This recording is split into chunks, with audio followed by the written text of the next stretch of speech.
Nesta xornada imos agora comezar con, digamos, a intervención aí de Carlos que ten preparada, pero antes me vas a permitir un par de cousas.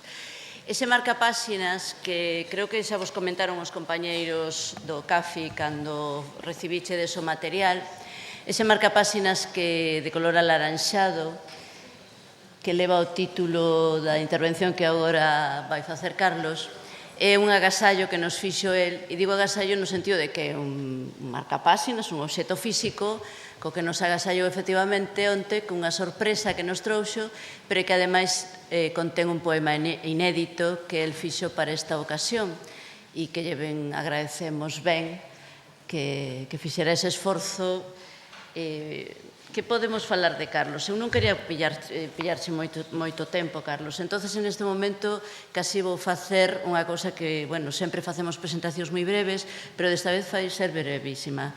Carlos Negros, docente, escritor, poeta, activista cultural a favor da poesía e da implicación dos xoves, dos mozos e das mozas, na lectura da poesía e gran cómplice dos educadores que estamos preocupados por unha sociedade máis igual e máis xusta. Outras informacións as tedes no dossier informativo que tedes na vosa material. Penúltimas tendencias, coñecedelo todos ou todas. Se non o coñecedes, é unha das ferramentas máis fundamentales para axudar a empoderar as mozas que están con nós, maquinaria. Pero eu trouxen outro libro que non é de poesía, que é A Belcebú. A Belcebú é unha especie de... Bueno, é que me gustaría resaltar simplemente o humor, o sentido do humor de Carlos, non? Con este libro podedero pasar moi ben, editaron edicións positivas en que ano, Carlos? No 2000... 2010? Pode ser por aí, non? E esta mañán, abrino así o chou, cando collín da estantería da casa, e unha das cosas que busquei, feliz. Non sei se te atoparás feliz, dis que sí, feliz a perdido o remate dos contos cando evita o tradicional desenlace gastronómico. Non timos comer, pero timos escoitar. Moitas gracias, Carlos.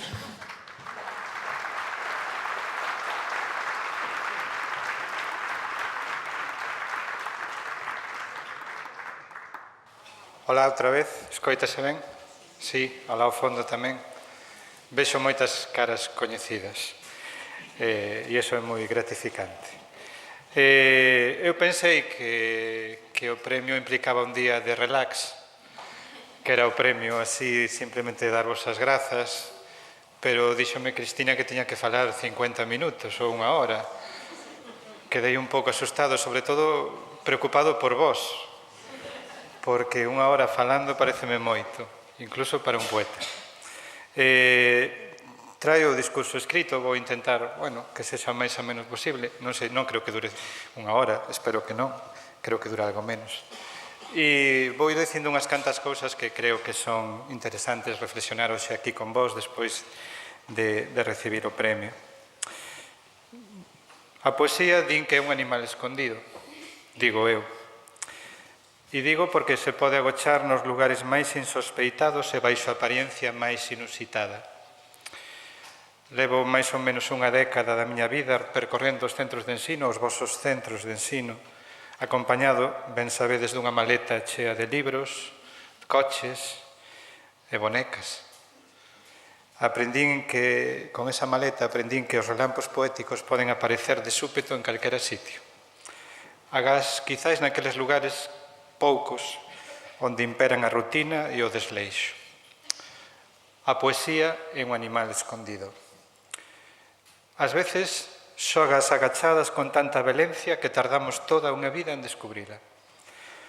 Outras camúflase no noso entorno cotián e está disimulada nunha conversa intrascendente, nun titular de prensa, nun valo publicitario, na inscripción desaliñada na superficie dun pupitre. E tampouco renega das paredes á beira da autoestrada, das bocas de metro e das portas dos aseos. E na súa adaptación ao medio, porque é un animal que se camufla moi ben, como especie que leva sobrevivindo con nós, cos seres humanos, desde o principio da existencia, Tamén chegou ata redes sociais, onde aparece de súpeto nunha frase solta, nun chío inesperado ou nun comentario casual que semella un can sen dono. En realidade, a poesía adoita ser un animal esquivo que gusta de moverse nun hábitat alleo á codificación doméstica. Adoita fuxir dos focos. Séntese a gusto a remexer polas marxes en lugares en apariencia nada poéticos, porque xusto onde menos se agarda aparece o instante de revelación, eso que chamamos o fulgor. E é onde resulta posible que aconteza a poesía, en lugares onde non esperamos. Dío moi ben Luz Pichel, nun dos seus últimos libros, a poeta Luz Pichel. Busco a beleza na forma das patacas irregulares. Pero o animal máis difícil de atopar, aseguro, volo é o poema que cada un de vós leva dentro. Aquel que cada ser humano porta sin sabelo, moitas veces sen ser consciente de que o leva dentro, oculto os seus ollos entre o balbordo e o ruído. Ese animal escondido podedes imaginalo como unha especie de alien inherente á nosa condición humana. Aliméntase das nosas inquietudes, dos nosos desexos, dos nosos medos, da nosa angustia ante a morte, e de esa ansia de sentirnos eternos a pesar de que somos un instante. Ese alien poético, ás veces, maniféstase de modo convulso, axitando as nosas entrañas como o centrifugado dunha lavadora. Nese intre, cando notamos ese centrifugado das entrañas, a poesía descubrimos que pode actuar como un veleno tóxico ou como un bálsamo medicinal. E que sí, que as palabras mancan, pero tamén curan, sobre todo cando acertan a expresar o que nos semellaba inexpresable. A fin de contas, cando permitimos que a poesía se vaya incorporando á nosa vida como unha rutina, como unha especie de gimnasia, e non de running, convértese en algo tan natural como o ritmo da respiración. É unha bocalada de oxíxeno. Dío moi ben Fran Alonso no seu último libro, que vos recomendo, Street Poems. A poesía é un spray que escribe co oxíxeno dos pulmóns. Punto 2. Este non sei se era o primeiro, pero vai o 2. A poesía é un ecosistema en frágil equilibrio.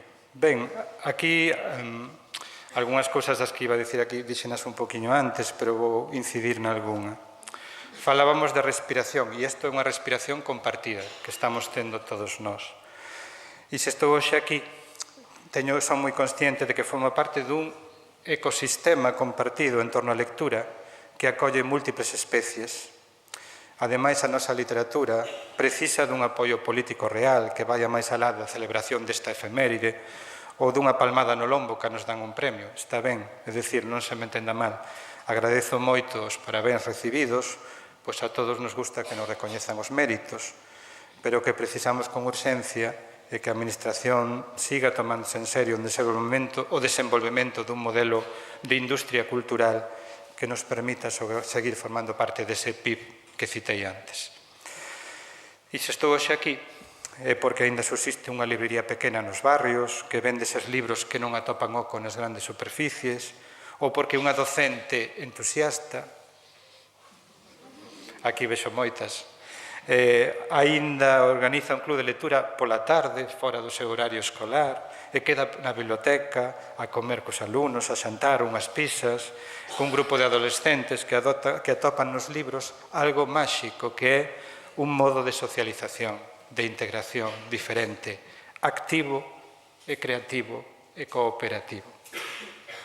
E se estou hoxe aquí é porque as bibliotecas escolares souberon tecer unha rede de complicidade arredor da lectura, convertendo as nosas visitas aos centros en experiencias enriquecedoras, onde moitas veces, e isto podo asegurar, non sabemos como devolver tanto afecto como recibimos. E se estou hoxe aquí é porque aprendí moito de proxectos innovadores que fomentan a lectura en lingua galega dun modo cooperativo e altruísta. Quero citar como un exemplo perfecto o Espazo Lectura de Gondomar, que podería ser recoñecido e apoiado como un referente internacional na sensibilización cultural da nosa cidadanía. Ou tamén porque vivín en primeira persoa experiencias educativas como a de Enredando Versos, na que un grupo de docentes excepcionais conseguiron levar a poesía, sacala dos libros e levala ás rúas e ás aulas. Ou porque siguen existindo blogs escolares nos que colgamos todas as nosas actividades e nos que nos informamos e do ámbito da lectura, da coeducación, de todo o que nos preocupa e ocupa. E quero citar o imprescindible exemplo de Trafegando Ronseis. E se estou hoxe aquí tamén é porque neste ecosistema do que falo están as editoriais, que son tamén industria, como Xerais, que nun momento dado decidiu apostar polos meus libros de poesía nunha colección xuvenil. Que loucura! Permitindo que maquinaria e penúltimas tendencias chegasen ás mans dun público adolescente nun formato doado de atopar nas librerías. E tamén non nos quezan, ou non nos quezades, porque esas empresas páganos a nós puntualmente os dereitos de autor, porque aínda existen moitos cidadáns e cidadás galegas que entran nunha librería e fan o acto máis revolucionario que poden facer, comprar un libro. Porque está moi ben o apoio simbólico á cultura galega, pero todos temos que apoiar, seguir entrando nas librerías e comprar eses libros que nos fan soñar. E grazas a ese acto tan revolucionario de gastar 15 ou 20 euros, moita xente vai vivindo da cultura con moito esforzo e con moita dignidade. E se estou hoxe aquí é polo exemplo que vos dixen antes de Agustín Fernández Paz, e non vou insistir, simplemente quero recoñecelo e lembralo, porque é de xustiza. E por último, claro, se estou hoxe aquí é porque moitas mozas e mozos galegos decidiron que lle iban dar unha oportunidade a un libro de poesía. E demostraron con fervor e entusiasmo nada finxidos que a poesía sí tamén pode ter as hormonas revolucionadas e espullas na cara, e que sempre estivo aí o seu carón, aínda que elas e eles non o soubese. Claro, punto 3. Pero que ven sendo un poema? Esta é unha pregunta así de vendedor ambulante, porque ás veces considero-me un vendedor ambulante polos institutos, non vou falar só dos meus libros, como fan outros, ou sí, pero gústame falar de que a poesía tamén é algo compartido, que forma parte das lecturas que facemos, non só do que escribimos. Que é un poema? Eu, a medida que vou medrando en idade, decrecendo en cabelo, menos seguro estou do que é un poema. Non o digo como unha excusa, senón como unha constatación empírica. Collen tantas cousas debaixo do paraguas dese concepto que dá susto poñer os marcos. Non vai a ser que invadas a leira dun veciño e resulte que eras un teórico da literatura cunha vara de medir as lindes exactas do fenómeno poético. Por iso eu deixo-me levar polo gusto. Por aquelas definicións que me agrada compartir coa xente nova, quizáis porque non pretenden ser máis do que son, é dicir, palabras sinxelas que suxiren realidades moito máis complexas. Póñovos un exemplo. Entre as miñas preferidas está dese álbum ilustrado que é un poema para curar a los peces, vale? E aí hai unha historia dun neno que ten un peixe que está a piques de morrer porque está aburrido. Entón a nai dille que ten que lerlle un poema. E o neno non sabe que se chama Adrián, non sabe que é un poema e vai preguntándole a todos os veciños e a toda a xente que atopa pola rúa que é un poema. E, bueno, ele, despois de sumar respostas, dille ao seu peixe isto. Un poema é como levar o ceo na boca. É como o pan de Lalín recén saído do forno. O gusto que che queda na boca despois de comelo. Un poema é escoitar o latexo do corazón das pedras. É cando as palabras queren voar. É un canto desde a prisión. Un poema pon as palabras do revés e alejop, o mundo nace de novo. Non está mal. Pareceme que é unha boa definición do que pode ser un poema, pero evidentemente hai moitísimas respostas, tantas como que irades. Lembrades a do colectivo Ronsel, non? Supoño. Esa é maravillosa. Un poema é unha pedrada na cabeza. Por iso lle recomendamos aos lectores que usen casco. Ou hai outras que nos recordan ese carácter sempre rebelde e combativo que ten un bo poema. Por exemplo, María Reimóndez, nun dos seus libros, deixa esta reflexión. Poesía é a carraxe dunha pedra contida na palabra fronte a unha carga policial. E a que máis éxito ten é que moitas e moitos de vós seguro que degustastes comigo en algún instituto é a de Quirmen Uribe. Quen lembra de Quirmen Uribe? Moita xente, espero. Quirmen Uribe, o poeta vasco, un día dixo nunha entrevista que era para ele un poema, preguntáronlle, e dixo isto que habería que acompañar dun poquinho de chocolate.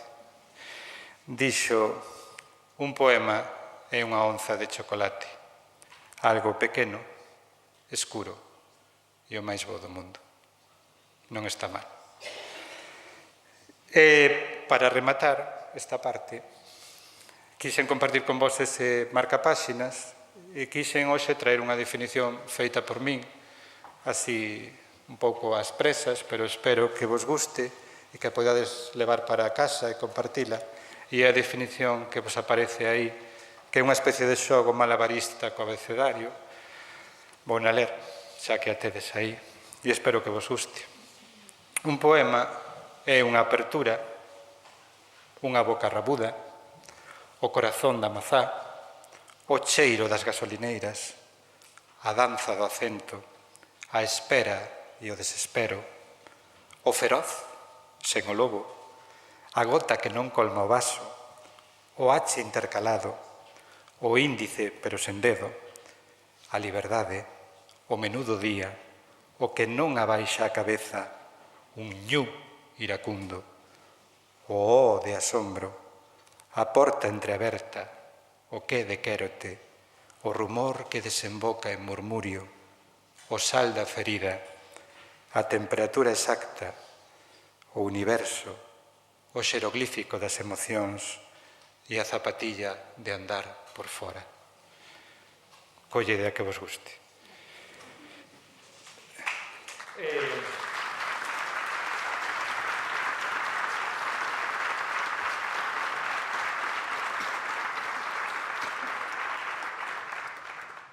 Punto 4. Cando me preguntan, e ti nisto da poesía, de quen ves sendo? Pois antes dixen, son dun ecosistema cultural en torno á lectura en lingua galega. Pero ora imaginade que chego ao torreiro da festa e teño que dicir de quen veño sendo. Cal é a miña árbore xenealóxica nisto da poesía xuvenil. Non quero dicir xa na de adultos porque a mellor aí xa ni me consideran. Intentarei mencionar aquelas propostas que me deron azos como Maquinaria, Penúltimas tendencias ou mesmo Masculino singular, que son os 3 libros que aparecen nesa lista dos clubs de lectura. Evidentemente, antes que escritor, son lector de poesía galega contemporánea e galega e de outros ámbitos culturais. Maravillame esa espléndida diversidade da nosa poesía, pero máis alá dese universo da poesía que chamamos para adultos e que moitas veces tamén poden ler os adolescentes, non sempre, claro. Quero fixarme nesas propostas concretas que abren o campo de xogo e que moitas veces rompen esa rixidez académica dos libros de texto, non? Porque, claro, os adolescentes ven a poesía nos libros de texto e dicen esta comida non ten boa pinta, non me vai gustar. É un manxar demasiado exótico para min, a ver que sabor ten isto, non lle ten boa pinta. Entón hai que sacala de aí. E aí teño que citar a 2 persoas que ben coñecedes, Antonio García Teijeiro, que creo que é un mestre nisto de levar a poesía ás aulas, e Fran Alonso, por exemplo. Creo que é de xustiza dicir os seus nomes, desde distintas apostas estéticas moi diferentes, pero representan a perfección para min esa actitude vital cunha didáctica da poesía que rompe as paredes monótonas das aulas e permite entrar, como os 2 son de Vigo, vou non dicir, a brisa atlántica do mar vigués. Sí, dío moi ben Antonio García Teijeiro, vou citar algo que di no seu manual de poesía necesaria, di: cando abrimos as ventás das aulas e desexamos que estas enchan de versos, de palabras rimadas ou non e de poemas musicados. Cando o ritmo e a emoción se apoderan do aire que respiramos entre esas 4 paredes e ollamos a través das fiestras e que ollamos o ceo azul, as árbores con ou sen follas, os tellados silenciosos das casas, as nubes cambian cada día tamén na aula. O sol que nos chisca os ollos, Cando miramos eso, comprendemos os docentes que amamos a poesía, que esta se atopa en cada unha das pequenas cousas que forman a nosa vida e máis a do noso alumnado. E entón comprendemos que non podemos deixar de provocar neles ese desexo de ler poesía, de xogar coa poesía e de que sintan esa poesía. Non engado nada. E que vou dicir de Poetízate, de Fran Alonso? Cantas lectores e lectores ten gañado para a poesía ese magnífico repertorio de textos para a idade juvenil que trazan unha cartografía necesaria da nosa poesía. Pero non só da literatura galega vive un. Obviamente somos fillos do noso tempo e petiscamos en todas partes, non? Eu tampouco estaría aquí, ao mellor, se non lese hai moitos anos os libros de Víctor Moreno sobre a didáctica da poesía nas aulas, ou tampouco se non lese a un poeta en español de Salamanca, Raúl Vacas, que fai uns obradoiros e unhas experiencias poéticas maravillosas, ou se non coñecese a Mar Venegas, que tamén fai unha aposta moi divertida e lúdica coa poesía en español. Recomendo vos vivamente, por se ainda non o coñecedes, esa antoloxía que fixo en castelán que se chama 44 poemas para leer con niños, e que é un título falso porque vale para todas as idades. E aí, nese libro, hai un prólogo maravilloso que se chama Como non leer un poema,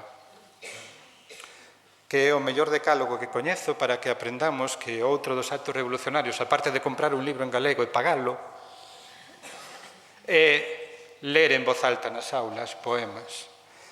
Un punto dese decálogo de Mar Venegas di: o poema non lle gusta que o leamos como se fose a lista da compra.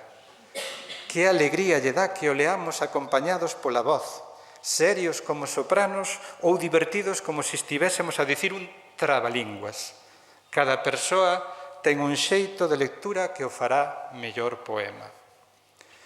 En todo caso, como aquí non se trata dunha clase doutoral, remito-vos a ese ensaio que tamén publicou Apiario, ese ensaio magnífico que se chama, magnífico pola proposta das editoras, que se chama Poesía hexágono ya da experiencia, e aí tedes experiencias de levar as aulas de Yolanda Castaño, de Estíbaliz Espinosa, de Celso Fernández San Martín, de Antía Otero, de Dores Tembrás, e tamén apareceu por ali. Entón, ese libro pode ser unha reflexión interesante antes de levar a poesía ás aulas, por se aínda vos dá medo, que creo que xa non, verdad? Espero que non, a estas alturas. Vou mirar agora, que non sei como vou. Vou ben. Bueno, ainda teño un ratiño. Bueno, vou saltar, evidentemente, hoxe en día tedes un abano de textos maravillosos para levar ás aulas de poesía galega. Podería citar nomes e nomes e estar aquí media hora citando nomes e sería injusto porque sempre deixaría alguén fora. Por exemplo, gustoume moito o último libro de Mar Gatojo, Cara de velocidade. Coñecédelo. Cara de velocidade é un libro maravilloso. Hai un poema que se chama Teletransporte urbano e fala das heroínas, porque vamos a falar tamén de heroínas. Di Mar Gatojo: as superheroínas viaxan a velocidade da luz en patinete. E xa está. E hai outro moi bonito que lembro de Elvira Ribeiro que decía en palabras, en Camaradas, un poema que se chamaba Camaradas. Coñecédelo. Papá prancha sabas, mamá sachas patacas, papá lavas pratas, mamá apañas laranxas, papá arranxa a casa, mamá arranxa as zapatas. Caramba, xa basta, traballar cansa. Para acabar, fan gran manxar para xantar, pasta branda a malabar. Para acabar, papá abraza a mamá, mamá abraza a papá. Poema pola igualdade, non? É ben bonito. Bueno, agora, vou falar de penúltimas tendencias a masculino singular, se me permitides un pouco. A ver, o tema da igualdade na poesía galega é algo maravilloso. Quero dicir, se vos interesa tratar o tema da igualdade a través da poesía, temos un abano de textos impresionantes e de propostas para facer pensar, para reflexionar. Claro, temos a Rosalía de Castro, e logo viñeron as fillas, as netas e as bisnetas, e agora estarán vindo xa casi as tataranetas. E hai un montón de poetas que poderíades usar nas aulas. Non as vou citar aquí porque acabaríase o tempo. Non sei, eu nun sistema educativo que tivese un poquinho menos de estándares e máis estandartes de liberdade, pasaría semanas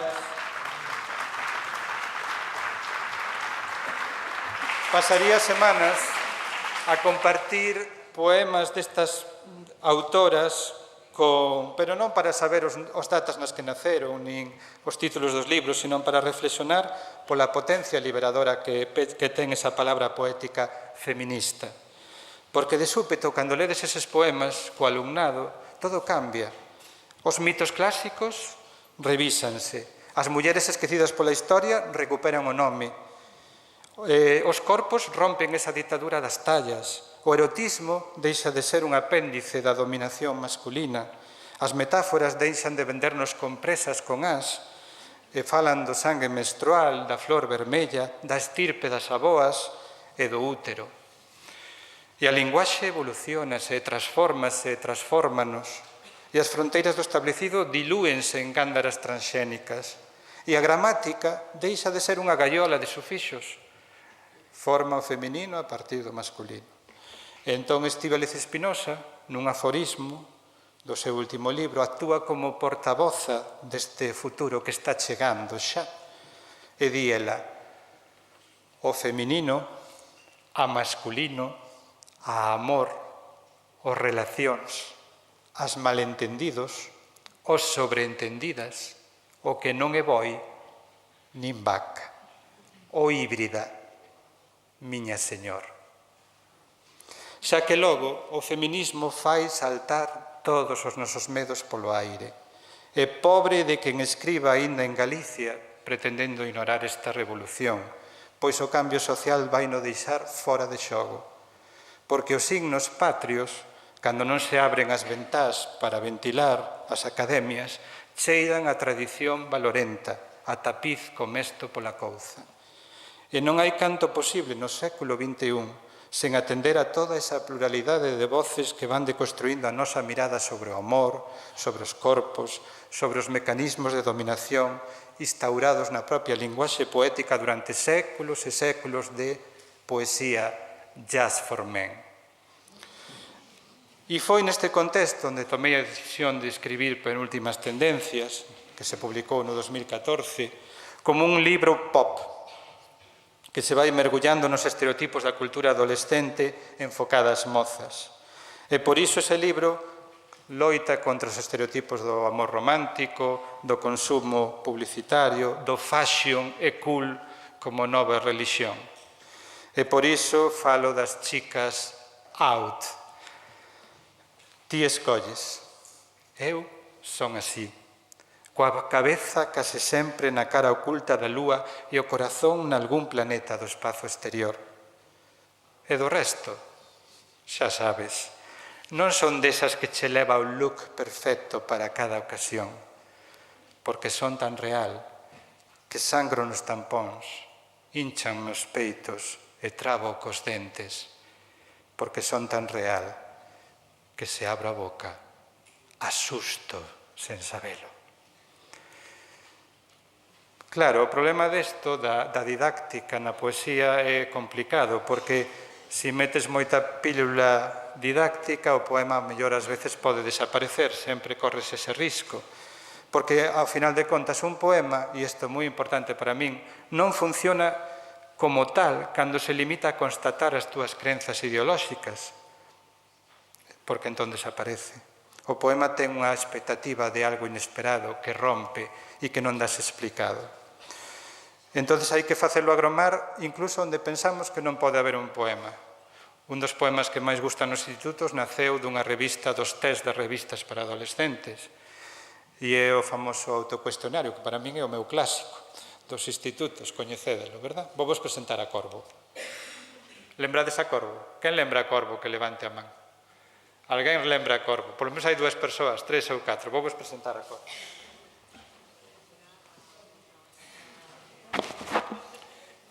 Esta é Corvo.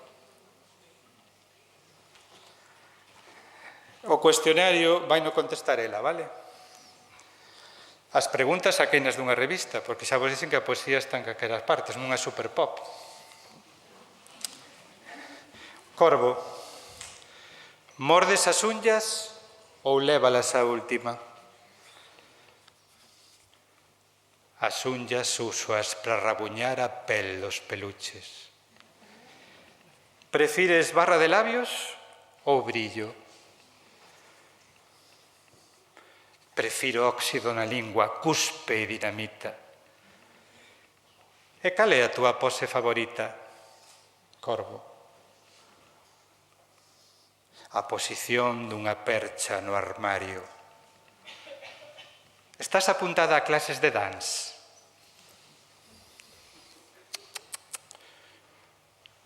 Estou apuntada a unha danza de contradiccións.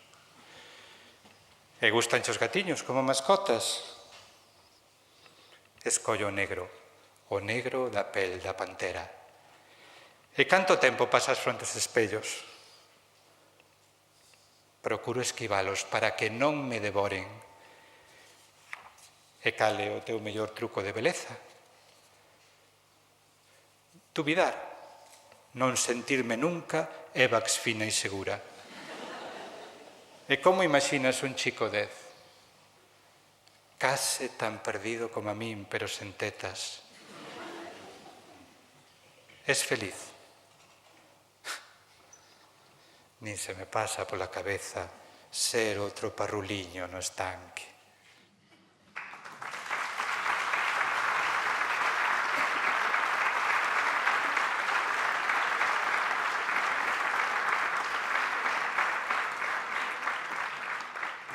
Ben, despois veu Masculino Singular no 2016, que non foi un proxecto literario que pensara para un público adolescente específico, mas ben era un axuste de contas persoal coa cultura do machismo na que fomos educados tantos homes do século XX e aínda do século XXI.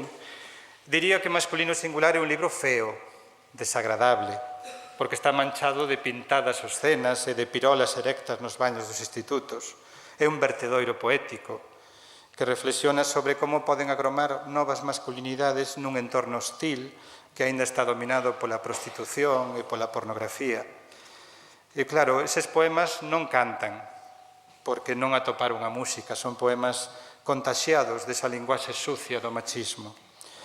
Non obstante, si entendo que algúns deses poemas poden usarse nas aulas para romper, para reflexionar, para mover a cabeciña un pouco do alumnado, non? Ao fin de contas, non sei o rótulo que levan os libros, se son xuvenís, de adultos ou infantís. O que interesa é que o poema non se calcula como unha operación de éxito, senón como unha expectativa que sucede entre unha intuición e unha realidade. E agradezo que ese libro tamén se leve ás aulas porque creo que dá que pensar.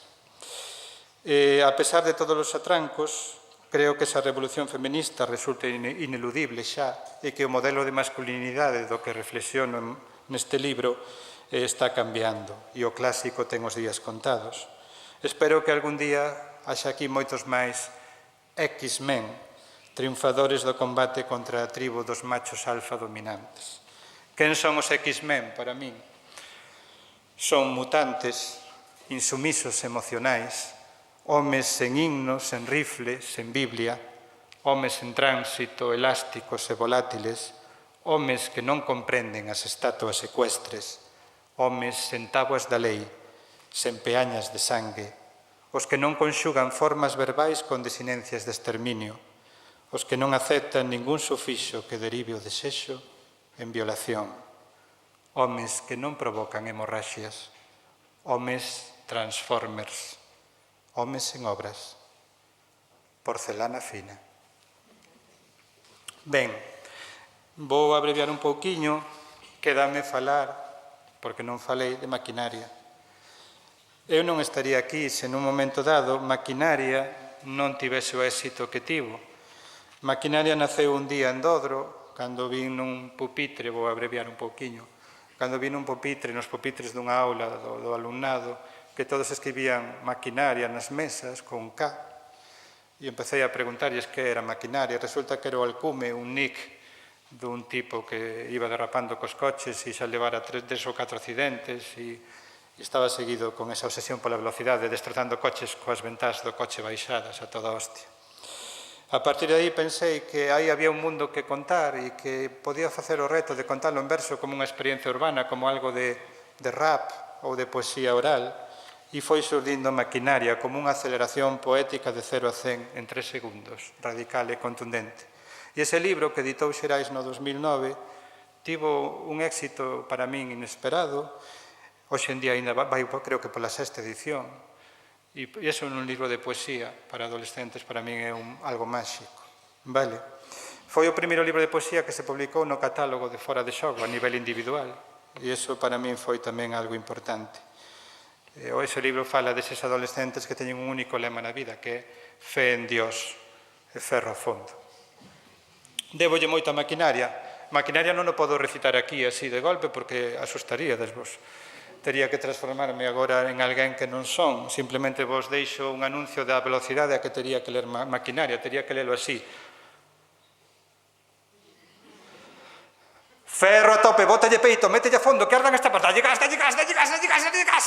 Ata o fondo. Ei, tío, fibra de carbono no corazón. Tecno, tecno, tecno, tecno, tecno, tecno, a tope nas neuronas. Un ruxir do motor como advertencia e excitación a arder nas rodas. Ei, tío, pícalle no tubo para que ruxa ben forte. Rolle dura goma das rodas que rebenten as corredoiras cos decibelios. Maquea o buga e que ardan as chapas. Seguido, seguido, seguido, seguido, seguido, seguido, seguido, seguido, seguido. Ata fin. Eso sería Maquinaria.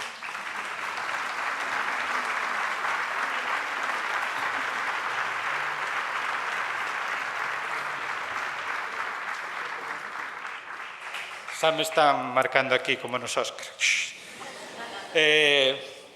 Pero hai algo importante na poesía que é tamén que nos ensina a respetar os silencios, a entender que os silencios falan. Unha das experiencias máis maravillosas das visitas aos vosos centros é cando o alumnado, despois de que leas un poema, cala de golpe. Ese silencio, que non sempre acontece, por suposto, tamén é poesía. Pasa moito con este poema, tamén de Maquinaria. 19 anos, 16 válvulas, 200 cabalos, medio gramo de euforia no sangue. Sí, xa o levaron para o tanatorio. Ese é o silencio. Bueno, vou acabando. Lembro que unha vez unha feira do libro de Vigo a presentar Penúltimas Tendencias con Manuel Bragado, era unha tarde primaveral e non había nin Dios. Quero dicir, estaba a miña familia, non sei quen máis estaba, creo que Ana Alfalla, e non sei se estaba o Librouro, non? Sí. E estaba ali, e eu levaba un decálogo moi bonito para ler sobre a poesía juvenil, e digo, e isto, a quen yo leo? Bueno, eu creo que ese decálogo pasou desapercibido, pero é unha reivindicación do dereito a que se non existe unha poesía juvenil, podemos inventala. Entón, vou ler e xa vou acabando. Ese decálogo penseino con moito cuidado, ao mellor non é demasiado importante, pero creo que sí dicía algunhas cousas que poden ser dignas polo menos de debate. Di así: a poesía orientada a un público juvenil carece de pasado, polo que só existe en futuro. Permite a aventura porque as súas fronteiras non están delimitadas por ningún sacerdote da tribu. Aínda que minoritario, existe un público para a poesía. Sí, existe un público para a poesía. Tedes que crerme. Aínda que invisible, existe un público para a poesía juvenil. E aínda que ameazado, existe un público para a poesía juvenil en galego. Non son frases baleiras, senón certezas empíricas. Todo poema destinado a un público juvenil polo feito de selo está condenado a loitar a morte contra unha conxunción concesiva que condiciona a priori as valoracións lectoras dos mozos. Empeza así esa frase sempre que leí moitas veces nas valoracións. Este libro a pesar de ser de poesía, resultou, e despois di, bueno, pois ainda me gustou. Outro punto. A revolución da poesía xuvenil consiste en fender estereotipos, mas non desde as trincheiras ideolóxicas, senón desde o máis importante das idades, desde a dinamita das emocións. Un poema xuvenil ten o mesmo dereito a citar a Justin Bieber que un poema para adultos a Charlie Parker.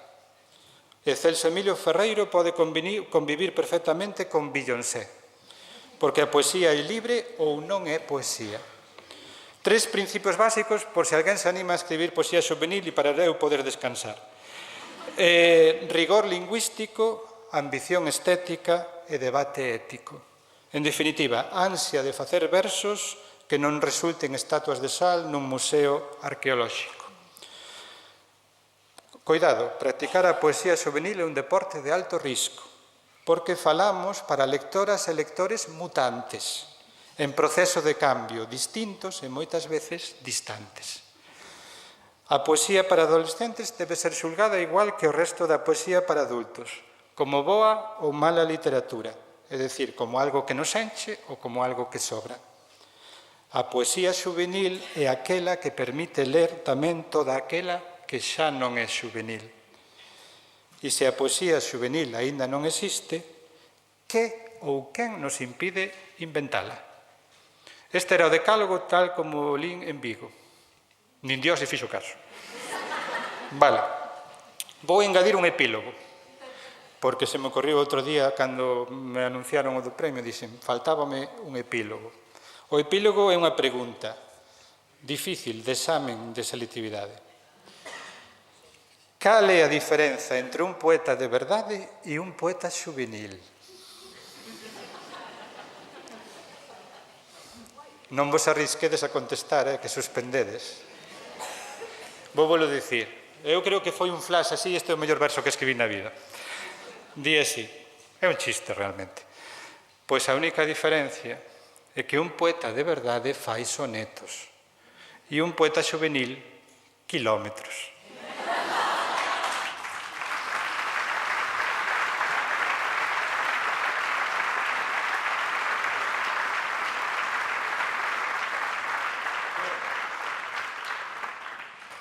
Iba vos dar unhas instruccións para que o alumnado adolescente odie a poesía, para que non volva a coller un libro de poesía, pero vou a saltar, xa se publicarán por aí, ou cando haxa outra ocasión, outras jornadas, volvo a lelas. E vou acabar coa saída de emerxencia, porque é o que me están dicindo aquí, saída de emerxencia, sai fuxindo, non? Xa non me queda moito que decir, pero sí quero deixar constancia dunha preocupación. É dicir, eu son optimista, polo menos un optimista da vontade, creo que podemos mover moitas cousas con nosa vontade, coa vosa actitude, pero quero deixar constancia de que nesta peregrinación continua polos institutos non podo deixar de constatar o de valo absoluto no uso do galego como lingua de comunicación do alumnado. E isto sí que quería deixalo escrito. É un problema demasiado grave como para que eu lle quite ferro así con boas palabras porque é un día de festa. Porque agora mesmo diría, aplicando unha metáfora clínica, que a lingua galega é un idioma que sobrevive con respiración desasistida, afogado baixo esa presión dun plurilingüismo unidireccional que só vai cara ao inglés. Pero mellor que a min vai explicalo Son Goku. Son Goku escribiu un poema onde explica que está pasando co idioma na nosa mocidade. Titúlase Plurilingüismo. Vai dedicado a vos para que, pola vosa atención e paciencia, e remato. No xabarín chamábame Son Goku, pero agora no instituto soy Goku. E na conta de Instagram hai Goku. E se me preguntas de quen veño sendo, perdín o contrasinal da conta de identidade.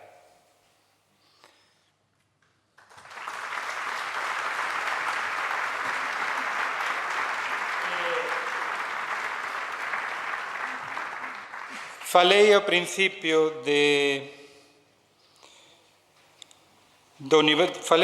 moitas cousas, non me acordo, ahora perdíme. Pero o que sí quero decir é que quero legarlle ao meu fillo unha lingua, pero non só como un instrumento de comunicación, senón como unha lingua para que descubra ese animal escondido do que falei ao principio, para que descubra o animal escondido que leva dentro. Porque, como dixo Bene o Rabioso, e isto tamén é unha homenaxe para vós e para toda a xente que lle dá vida ás bibliotecas, para que quero fillos? Pregúntome. Pois, para leválos á biblioteca e que me digan: papá, por que me traes sempre esta sección onde non hai ninguén nunca? Pois para iso estades vos aquí, para encher de luz lugares que sen vos estarían baleiros. Moitísimas grazas desde a emoción deste día que para min é inesquecible. Grazas tamén á miña familia por acompañar.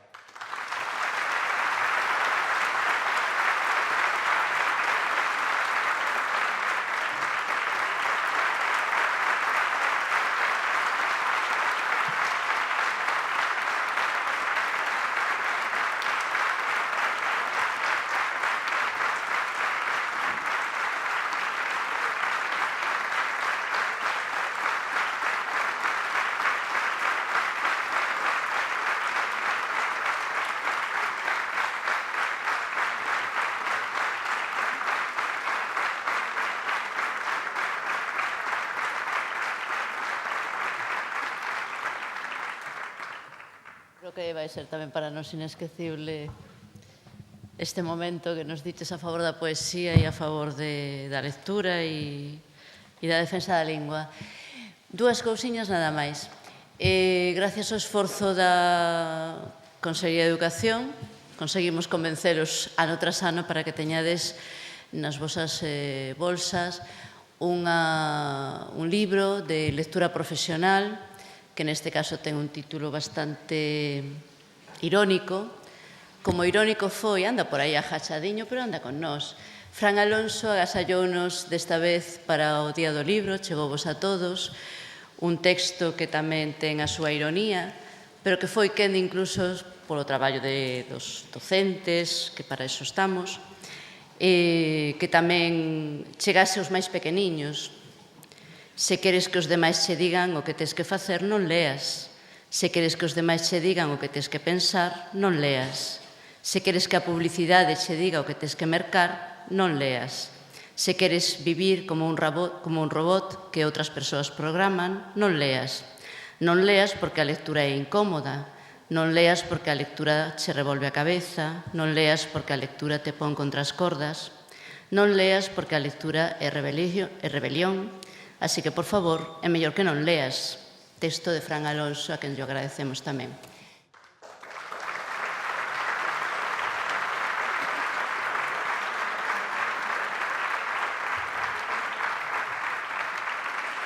E que traía a colación dese texto que tendes nas vosas mans, que ten tamén así como un título irónico, pero que creo que ten un contido que nos vai a dar moitos recursos para o noso traballo de todos os días cos rapaces e coas rapazas. Soamente comentar agora que temos un cafetiño aí no hall e que estamos aquí de novo ás 11:45 para a seguinte tanda. Moitas gracias a todos.